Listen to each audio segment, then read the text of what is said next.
Dhaka ৬ September ১৯৯৬ রাত ২টা ৩০ minute. এক তরুণ নায়ক ঘুমিয়ে আছেন নিজের ঘরে। হঠাৎ দরজা খুলে ঢুকে পড়ে কয়েকজন।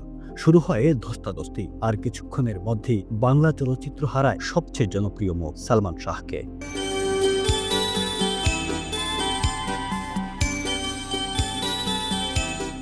সালমান শাহ, যিনি ৯০-এর দশকে ছিলেন কোটি ভক্তের হৃদয়ের নায়ক।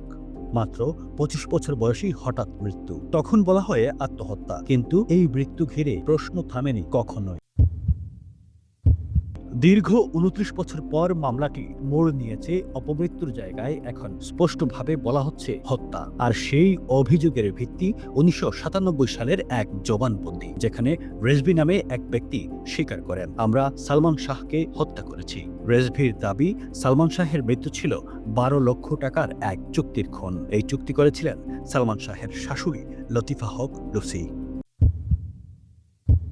রেজভির বর্ণনা অনুযায়ী ১৯৯৬ সালের ৫ সেপ্টেম্বর গুলিস্তানের এক বারে বৈঠক হয়।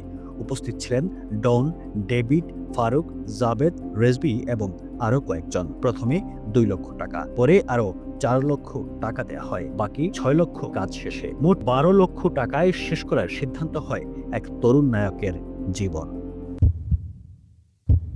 রেজভির জবানবন্দিতে বলা হয়, রাত ২:৩০টায় সালমান শাহের বাসায় যায় খুনিরা।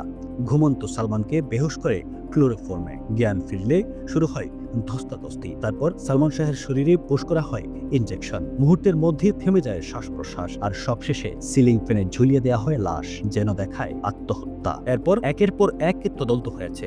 সব রিপোর্টেই একই কথা, অপমৃত্যু। কিন্তু সত্য লুকিয়ে গেছে ফাইলের পাতায়। এখন নতুন তদন্তে আসামি করা হয়েছে ১১ জনকে। প্রধান আসামি নায়কের সাবেক স্ত্রী সামিরা হক, সঙ্গে রয়েছেন প্রযোজক আজিজ মোহাম্মদ ভাই, খলনায়ক ডন, শাশুড়ি লতিফা হক লুসি এবং রেজভি সহ আরও অনেকে। এখন প্রশ্ন একটাই, বাংলা সিনেমার রাজপুত্রের মৃত্যু কি অবশেষে পাবে বিচার, নাকি সত্য আবারও হারিয়ে যাবে সময়ের অন্ধকারে? বাংলা চলচ্চিত্রের সবচেয়ে রহস্যময় মৃত্যু, এক তরুণ নায়ক, এক অসমাপ্ত গল্প, আর এক প্রজন্মের না পাওয়া উত্তর। অপমৃত্যু নাকি খুন? উত্তরটা হয়তো লুকিয়ে আছে এখনো কারো নীরবতার ভিতরে।